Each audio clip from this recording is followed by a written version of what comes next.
시골에 사는 한 어머니가 남편을 일찍 여의고 홀로 외아들을 정성껏 키웠습니다. 자신은 헐벗어도 아들에게는 좋은 옷을 입히려고 했고, 자신은 굶어도 아들에게는 영양가 있고 맛있는 음식을 먹이려고 했습니다.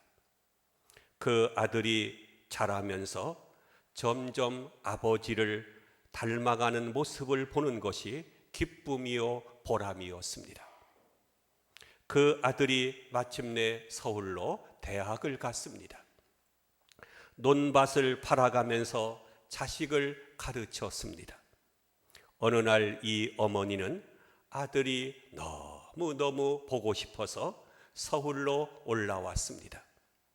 그러나 아들의 하숙집을 찾을 수가 없었습니다. 한나절을 찾다가 못 찾자 할 수 없이 어머니는 아들이 다니는 대학을 물어 찾아와서 아들이 다니는 대학의 교문 앞에서 한나절이나 기다렸습니다. 드디어 많은 학생들 틈에서 아들의 모습이 보였습니다. 아들은 여자친구와 다정하게 이야기를 나누면서 교문을 나서고 있었습니다. 너무나 반가운 나머지 어머니는 아들의 이름을 부르며 뛰어갔습니다. 그러나 아들은 어머니로부터 고개를 돌립니다. 여자친구가 아들에게 묻습니다. 저 아줌마 누구야? 아들이 대답합니다.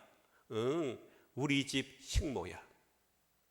남루하고 초라한 시골 아낙네를 어머니라고 말하기가 부끄러웠던 모양입니다. 어머니는 아들의 입장이 난처해질 것을 생각해서 눈물을 흘리며 그 자리를 슬며시 피했다고 합니다. 공자의 제자 자유가 스승에게 물었습니다.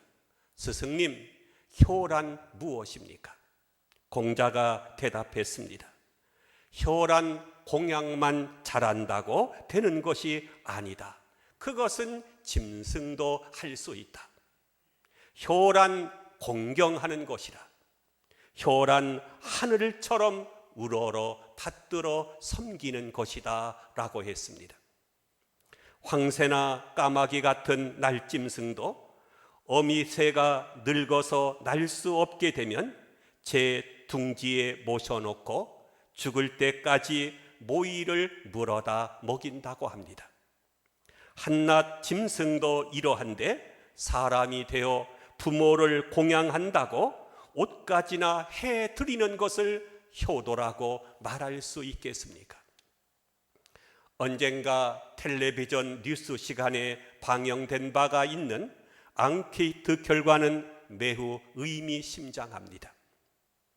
효도를 무엇이라고 생각하는가? 라는 문제를 가지고 대학생들에게 물었더니 이런 대답이 나왔다고 합니다. 효는 부모의 마음을 상하지 않게 하는 것으로 충분하다. 60%의 응답자가 이렇게 대답을 했습니다. 지극히 정성을 다해서 모셔야 한다. 겨우 6%의 응답자만이 이렇게 대답했습니다. 젊은이들의 효에 대한 사고방식이 이렇다면 참으로 걱정입니다. 언젠가 오래전에 제가 아는 이웃집을 방문했습니다. 오랜만에 그의 어머니께 문안드리고 싶어서였습니다. 아들 하나 데리고 피난을 내려와 갖은 고생을 다한 어머니였습니다. 저는 그 집에 들어서자마자 어머니께 인사부터 드려야겠다고 말했습니다.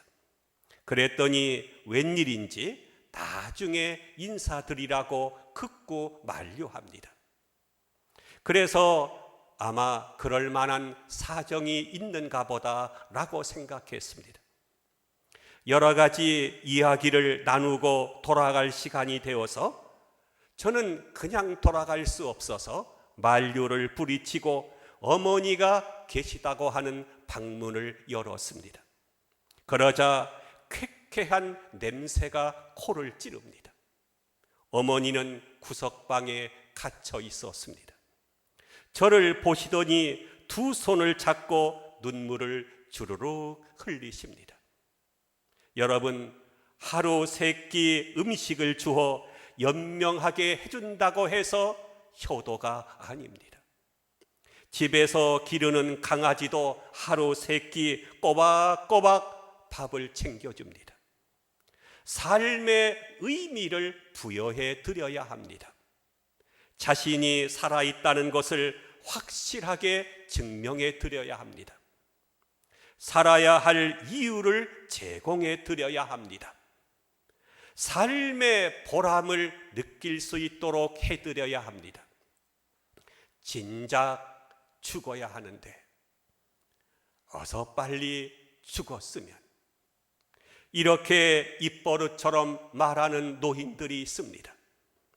자식된 도리로서 이런 말을 한 번이라도 들었다면 그 자식은 불효자입니다. 어떻게 늙은 부모의 입에서 그런 말이 나올 수 있도록 했단 말입니까? 살고 싶지 않는 생을 살도록 했다면 그것은 엄청난 불효인 것입니다. 디모데후서 3장 2절에 보면 사도 바울이 말세의 증거들을 여러 가지로 나열하고 있습니다. 그 중에 보면 부모를 거역하며 라고 말하고 있습니다. 부모를 거역하는 세대가 온다는 것입니다. 어느 선교사가 중국에서 선교 활동을 할 때의 일입니다. 중국 사람들은 오랫동안 유교적인 배경에서 살아왔기 때문에 기독교 사상을 처음 대하면 거부 반응을 일으킵니다. 기독교에는 조상에 대한 제사도 없고 부모에 대한 효가 없다고 반박합니다. 그래서 선교사는 그곳에 유명한 학자들을 모아놓고 기독교의 효도에 대해서 설명을 하기 시작했습니다. 우선 그는 성경 귀절을 열거합니다. 부모를 경홀히 여기는 자는 저주를 받을 것이다. 신명기 27장 16절의 말씀입니다. 잠언서 30장 17절에서는 아비를 조롱하며 어미 순종하기를 싫어하는 자의 눈은 골짜기의 까마귀에게 쪼이고 독수리 새끼에게 먹히리라. 또 마가복음 7장 10절에도 아버지나 어머니를 모욕하는 자는 죽임을 당하리라. 성경 말씀이 이러하거늘 어찌 기독교에 효가 없다고 말씀하시는 것입니까? 선교사의 자세한 설명을 들은 중국 학자는 그 자리에서 예수를 믿겠다고 결심했다고 합니다. 효는 약속 있는 첫 계명입니다. 우리는 부모의 구원이 별개임을 알아야 합니다. 불효 자식도 언젠가 회개하고 예수를 믿으면 구원받을 수 있습니다. 그러나 복을 받는 것은 효도의 길을 통해서만 받을 수 있습니다. 효도하는 집안이 장수하고 범사에 형통한다고 성경은 말씀하고 있습니다. 보약을 먹는다고 해서 오래 사는 것이 아닙니다. 효도를 해야 합니다. 부모는 구석진 방에 꼼짝 못하게 가둬놓고 제 자식 잘 되기만을 바라는 것은 헛된 일입니다.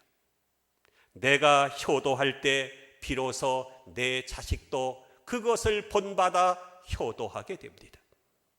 효자가 효자를 낳는다고 했습니다. 자신은 불효자이면서 자기 자식은 효자이기를 바라지 마십시오. 우리는 이 점을 깊이 생각해야 합니다. 이스라엘의 지혜서인 탈무드에서는 무조건적인 효를 가르치고 있습니다. 아들은 아버지를 공경하지 않으면 안 된다. 아버지의 자리에 아들이 앉아서도 안 된다. 아버지께 말대꾸를 해서도 안 된다라고 했습니다. 요즘은 부모 자식 간에 대화한답시고 아이들 버릇을 다 버려놓았습니다. 들어주기 시작했더니 한도 끝도 없습니다. 처음부터 잘못된 것입니다. 제가 어렸을 때 들은 교훈 하나가 있습니다. 소금섬을 물로 끓이라고 하면 끓이는 것이 효도다. 이것은 부모의 말과 행동에 납득하기 어려운 점이 있더라도 그대로 순종해야 한다는 말입니다. 하지만 요새는 다릅니다. 부모가 자녀에게 소금섬을 물에 넣고 끓이라고 해보십시오. 그러면 망령 들었다, 치매 걸렸다고 말할 것입니다. 부모가 가라고 하면 가고 오라고 하면 오는 것이 효도입니다. 왜입니까? 부모는 선험자이십니다. 실패와 성공을 다 경험했기 때문에 지혜가 있습니다. 책에서 배운 지혜가 아니라 인생을 오래 삶으로써 경험한 지혜입니다. 게다가 나를 사랑하시고 하는 말씀이기 때문에 우리는 그 말씀에 순종해야 하는 것입니다. 달무드에서는 이렇게 말했습니다. 아버지가 다른 사람과 논쟁할 때 다른 사람 편을 들어서는 안 된다 라고 했습니다. 언제나 아버지를 옳다 여기고 언제나 아버지 편에 서야 한다 하는 말입니다. 이것이 효입니다. 오늘 성경 8절에 보면 내 아비의 훈계를 들으라 라고 말씀하고 있습니다. 쇠마라고 하는 이 말은 단순히 귀로 듣는다는 개념이기보다는 순종을 뜻하는 말입니다. 곧 부모의 말을 듣는다는 것은 행동적으로 순종함을 뜻하는 것입니다. 저버리지 말고 들으라. 그리고 머리에 아름다운 관처럼 목에 금사슬처럼 생각하라. 부모를 학대하면서 자기 목에 금목걸이를 걸고 다닌다면 그것은 금목걸이가 아니라 개목걸이일 것입니다. 부모를 공경하는 것이 금목걸이요 관이라고 하는 것을 알아야 합니다. 우리 교회의 집사님들 중에 연로하신 부모님을 모시고 나와 예배 드리는 분이 있습니다. 연로하신 부모님과 함께 교회 나와 예배 드리고 돌아가는 모습이 참으로 아름답습니다. 어떤 분은 부모님을 휠체어에 태우고 일주일에 3번씩 병원에 가서 투석을 다니는 분이 있습니다. 그 집은 그래도 부모를 공경할 줄 아는 집입니다. 복된 일이요 자랑스러운 일일 것입니다. 금사슬이요 면류관입니다. 미국의 부자이죠. 강철왕 카네기는 대단한 재벌이기도 했지만 인간적으로 참 훌륭한 사람이었습니다. 그의 가족이 스코틀랜드에서 미국으로 처음 이주해 왔을 때는 가난해서 많은 고생을 했다고 합니다. 아버지는 책상보 장사를 했고 어머니는 하루에 16시간 동안 노동을 해야 했습니다. 카네기 자신도 낮에는 공장에 가서 일을 하고 저녁에는 청소부 노릇을 했습니다. 밤늦게 집에 들어오면 어머니는 늦은 시간임에도 불구하고 그의 내의를 빨아 난로에 말립니다. 내의가 한 벌밖에 없었기 때문입니다. 그는 스스로 맹세했습니다. 어머니를 편안하게 모실 때까지 나는 결혼을 하지 않겠다. 과연 그로부터 40년 후인 52살이 되어서야 결혼을 해서 환갑인 60세의 첫 아들을 낳았습니다. 여러분, 부모님은요 항상 내 곁에 계시지 않습니다. 부모님의 건강은 알 수가 없습니다.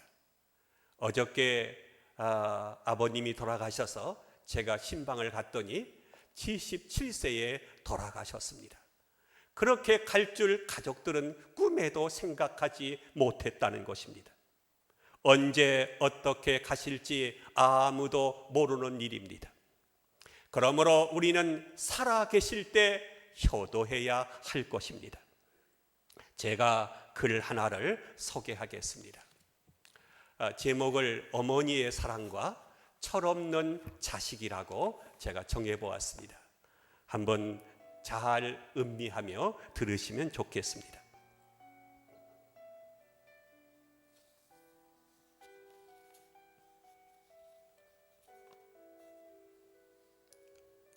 빈년아, 빨리 일어나 학교 가야지. 엄마의 자명소리에 눈을 떴다. 늘 그랬다는 듯 나의 시선은 유리 깨진 낡은 시계를 향해 있었다. 시간을 보고 나는 인상부터 찌푸리고 언성을 높였다. 왜 지금 깨워줬어? 아유, 짜증나. 쾅! 방문 소리가 세게 울려 퍼졌다. 주섬주섬 교복을 입고 나가려고 했다. 그런데 그때 엄마의 목소리가 들려왔다. 민현아, 미안하다. 엄마가 몸이 좀 안 좋아서. 아이씨, 또 감기야. 그놈의 감기는 시도 때도 없이 걸려. 늦게 깨워줘서 미안하구나. 여기 도시락 가져가려. 됐어. 나 지각하겠어. 갈게.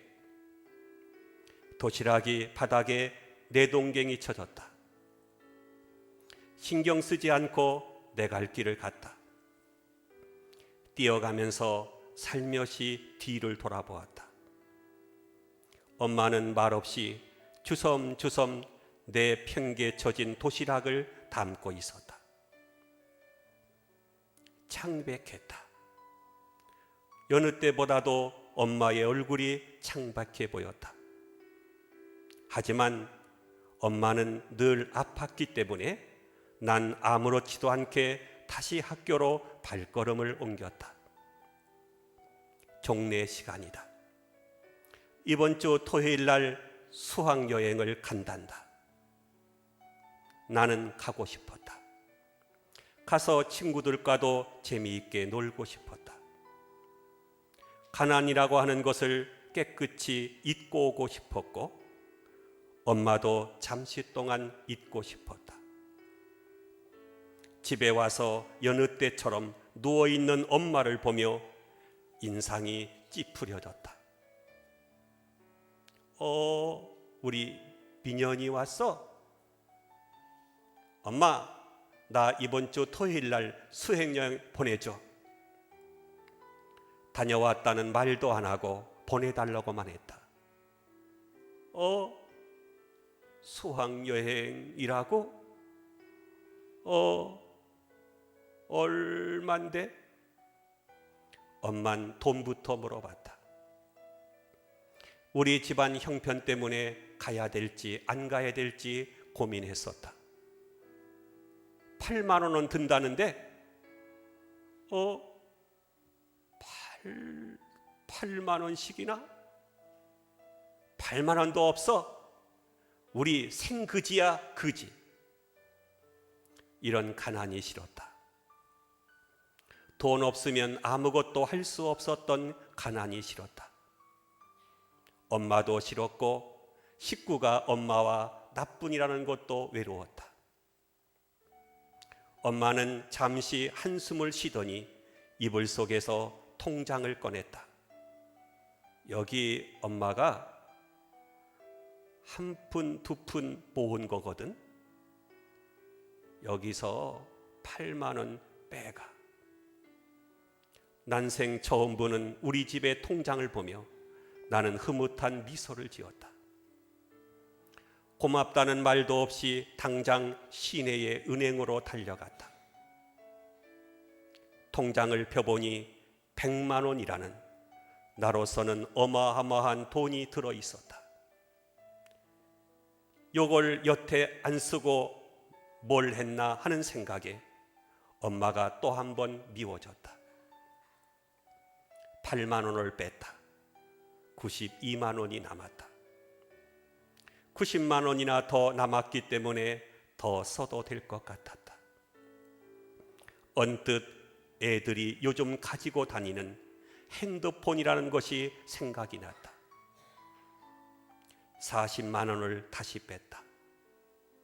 가까운 핸드폰 대리점에 가서 좋은 핸드폰 하나 샀다. 즐거워졌다.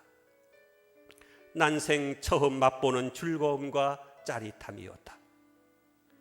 핸드폰을 들며 거리를 쏘다녔다. 여러 색색의 이쁜 옷들이 많이 있었다. 사고 싶었다. 또 은행을 갔다. 이번엔 20만 원을 뺐다. 여러 벌 옷을 많이 샀다. 예쁜 옷을 입고 있는 나를 거울로 보면서 흐뭇해하고 있을 때 눈에 띄는 것이 하나 있었다. 바로 엄마가 잘라준 촌스러운 머리였다. 은행에 또 갔다. 5만 원을 다시 뺐다. 머리를 이쁘게 자르고 다듬었다. 모든 것이 완벽했다. 이젠 수학여행 때 필요한 걸 살 차례다. 난 무조건 마구잡이로 닥치는 대로 고르고 샀다. 9만 원이라는 돈이 나왔다. 그렇게 집에 갔다. 또 지긋지긋한 집에 가기 싫었지만 그래도 가야 하기 때문에 갔다. 엄만 또 누워 있었다. 일부러 소리를 냈다. 소리를 듣고 엄마는 일어났다. 통장을 건네받은 엄마는 잔액을 살피지 않고 바로 이불 속으로 넣어버렸다. 그렇게 기다리던 토요일이 왔다. 쫙 빼입고 온 날 친구들이 예뻐해 주었다. 고된 훈련도 있었지만 그때 동안은 엄마 생각과 가난 그리고 집 생각을 하지 않아서 좋았다. 이제 끝났다. 2박 3일이 그렇게 빨리 지나가는지 이제 알았다. 또 지긋지긋한 구덩이 안에 들어가야 한다. 나왔어. 그런데 웬일인지 집안이 조용했다. 나왔다니까. 또 조용하다.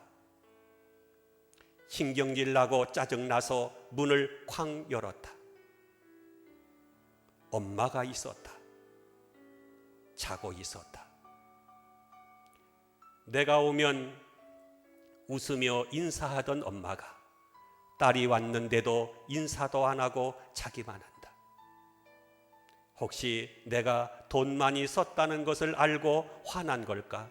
채, 어차피 내가 이기는데 뭐 하고 엄마를 흔들어 깨웠다. 그런데 엄마가 차가웠다. 이상하게 말라버린 눈물부터 났었다. 심장이 멎을 것 같았다. 그 싫었던 엄마가 차가운데 이상하게 슬펐다. 믿어지지 않았다. 마구 흔들어 깨어보려고 했다. 하지만 엄마는 일어나지 않았다. 눈을 뜨지 않았다. 얼른 이불에서 통장을 꺼내 엄마의 눈에 가져다 대고 울부짖었다.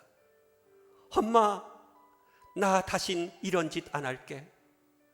안 할 테니까 제발 눈을 떠. 통장을 세웠다. 그런데 무언가가 툭 떨어져 내렸다. 엄마의 편지였다. 조심스럽게 펼쳐보았다. 나의 사랑하는 딸 민연이 보아라. 민연아, 내 딸 민연아, 이 애미 미웠지? 가난이 죽어도 싫었지? 미안하다, 미안해. 이 엄마가 배운 것도 없고 그렇다고 돈도 없었어. 민연이한테 줄 거라곤 이 작은 사랑, 이 쓸모없는 내 몸뚱이밖에 없구나. 엄마 먼저 이렇게 가서 미안하다. 엄마가 병에 걸려서 먼저 가는구나.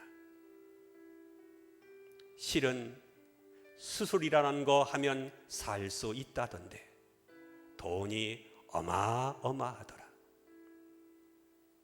그래서 생각했지. 그까짓 수술 안 하면 우리 민연이 사고 싶은 거 다 살 수 있으니까 내가 수술 포기한다고. 그런데 시간이 지날수록 더 악화되어서 이젠 몇 달을 앞두고 있단다.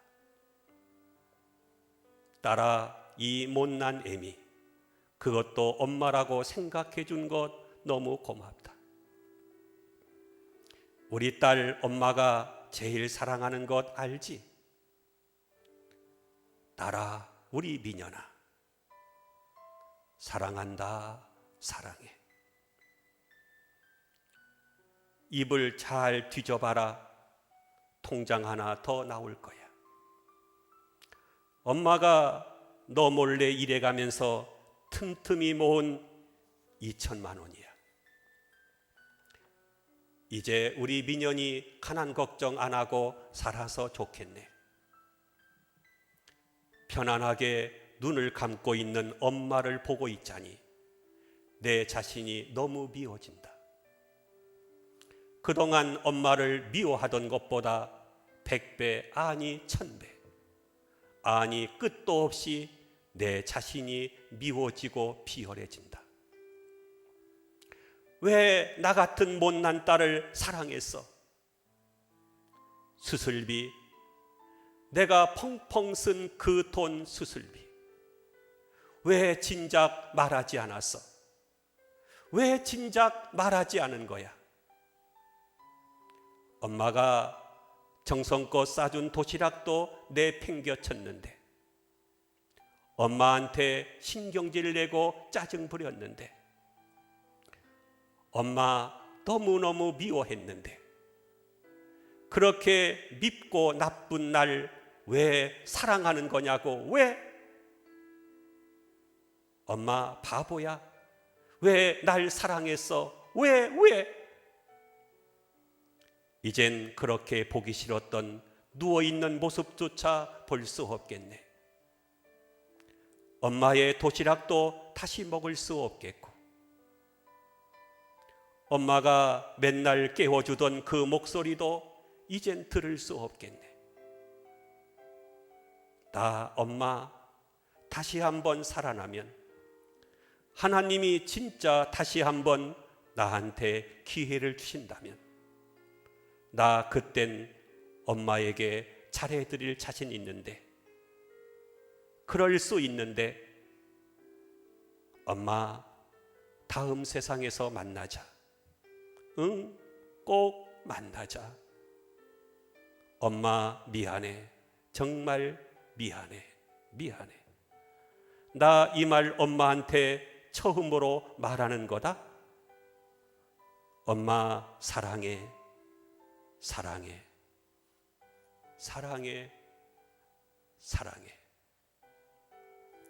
우리 일반 가요이긴 하지만 우리 노래 하나를 듣도록 하겠습니다. 우리 정원수가 부른 울 엄마라고 하는 노래입니다.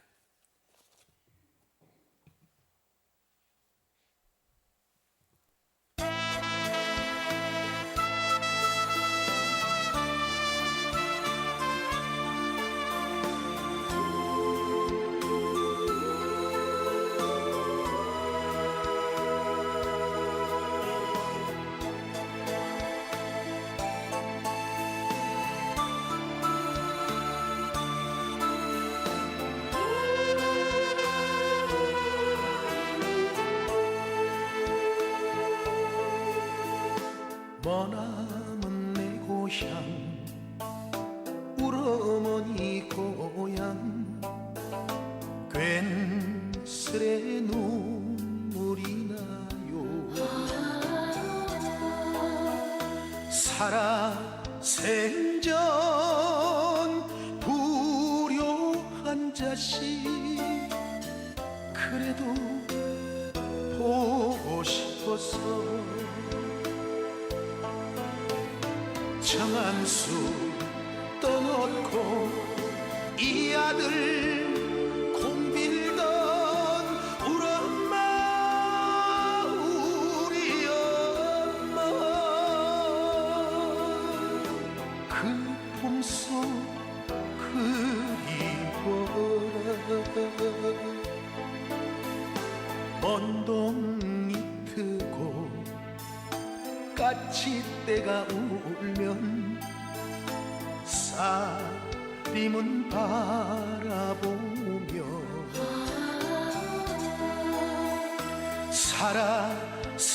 살아생전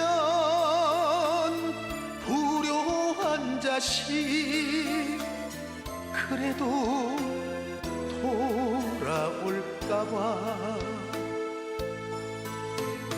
정한수 떠놓고 이 아들 공빌던 우리 엄마 우리 엄마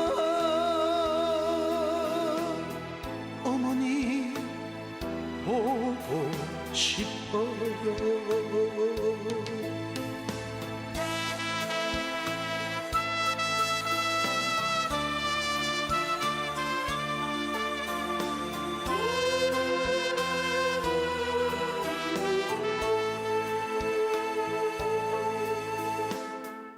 본도명에도 아무 바램 없고 이 아들 건강하기만